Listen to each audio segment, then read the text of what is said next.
Hey, I'm Crystal, the voice behind the Embered archive. If you're new here, welcome. If you've been waiting for this drop, thanks for finding your way back. I built this podcast because I love those moments when history, astrology, and crystals all seem to line up, like different languages telling the same story. Not too loudly, not dramatically, but in that quiet, wait a second, this can't be a coincidence kind of way. That's what this space is for.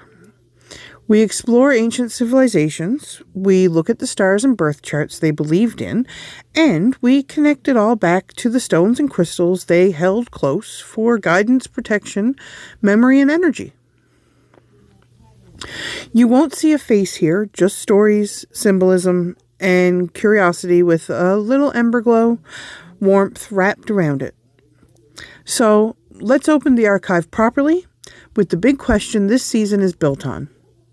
What knowledge survives when civilizations fall?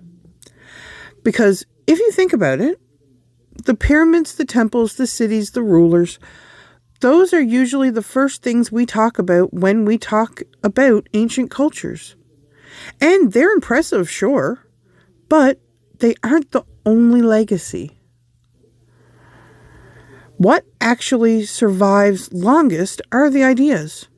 The belief systems, the symbols, calendars, the star charts, the rituals, the stones. Thousands of years before astrology maps and birth chart memes, the Sumerians were carving constellations into clay tablets. The Maya were building calendars around Venus cycles. The people of the Indus Valley were designing entire cities based on balance, cycles, and cosmic mathematics. And across about almost every ancient culture, crystals weren't just decorations. They were tools. They were memory keepers. They were spiritual technology in their own way. That's what the archive focuses on. Not just what these civilizations built, but what they believed, what they recorded, and what they passed down that still shows up in our world today. In this podcast, we'll always weave together three things: ancient civilizations and their spiritual or cosmic worldviews, astrology and birth charts, how they're interpreted destiny through the skies, crystals and energetic symbolism, the stones that they trusted and why. This season is all about the embers left beneath the ash. The starting point, the ignition. And tonight, the lantern flares for the first time, not because something scary is coming, but because something true is waking up in the archive again.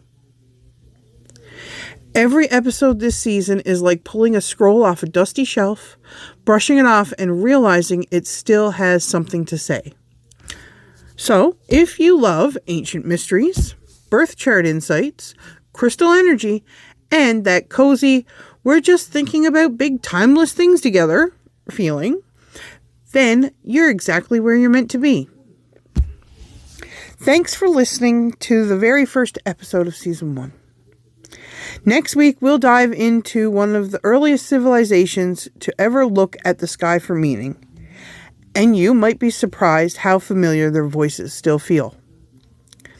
Until then, stay curious, stay cozy, and don't forget, the past doesn't disappear. It just glows quieter until someone listens for it again.